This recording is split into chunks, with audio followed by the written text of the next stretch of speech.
করোনার থাবায় শিক্ষাবর্ষ যখন লন্ডভন্ড তখন তারা বসেছিলেন এসএসসি পরীক্ষায়, কিন্তু মাঝপথে এসে সেটিও পিছিয়ে যায় দেশ জুড়ে ভয়াবহ বন্যার কারণে। সেশন জটের আতঙ্ক নিয়ে উচ্চ মাধ্যমিকের দুটি শ্রেণী দ্রুত পার করে সেই শিক্ষার্থীরা যখন এবার এইচএসসিতে বসেছেন, সেখানেও বিপত্তি তাদের পিছু ছাড়েনি। দেশ জুড়ে আন্দোলন ও নাশকতায় অন্তত অর্ধেক বিষয়ের পরীক্ষা পিছিয়ে গেছে। ফলে শিক্ষার্থীরা নতুন করে পড়েছেন মানসিক বিপর্যয়ের মুখে। রাজশাহীর উপশহর এলাকার এইচএসসি পরীক্ষার্থী আফিয়া ইবনাত রোদসী। শুরুটা ভালোই ছিল, কিন্তু মাঝপথে হঠাৎ করেই ছন্দপতন। পিছিয়ে গেছে প্রায় অর্ধেক বিষয়ের পরীক্ষা। বৃহস্পতিবারের দিকে শুনলাম যে পরীক্ষা স্থগিত হয়ে গেছে। তখন তো একটা পড়ার যে একটা ফ্লো ছিল ওটা তো ব্রেক হয়ে গেল আর কি।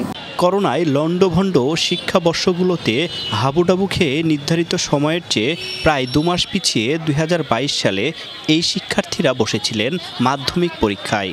সে বছর বন্যার কারণে পেছাতে হয়েছিল তাদের কয়েকটি বিষয়ের পরীক্ষা।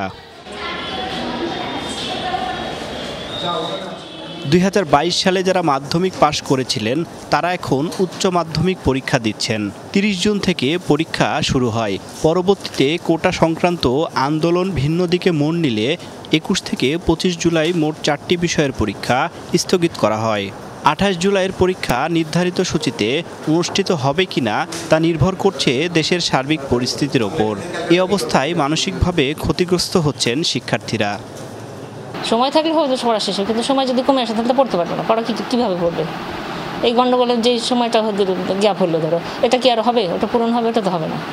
পরীক্ষার্থীরা জানান মাঝপথে এই হোঁচট তাদের প্রস্তুতিতে ব্যাঘাত ঘটিয়েছে, সেই সঙ্গে দুশ্চিন্তাও জেঁকে বসেছে। আমরা চাচ্ছি যে যত দ্রুত সম্ভব পরিস্থিতি স্বাভাবিক হোক, আবার যাতে এইচএসসিটা আমরা দিতে পারি স্বাভাবিকভাবে, যত দ্রুত সম্ভব শেষ হোক, কারণ সামনে আমাদের অ্যাডমিশন। এইচএসসি পরীক্ষায় 13টি বিষয়ের মধ্যে এখনও 6টি বিষয়ের পরীক্ষা বাকি রয়েছে। আগামী 11ই আগস্ট পরীক্ষা শেষ হবার কথা থাকলেও এখন তা আরও বিলম্বিত হবে। ফলে উচ্চশিক্ষা প্রতিষ্ঠানে ভর্তির প্রস্তুতিতেও তারা সময় কম পাবেন।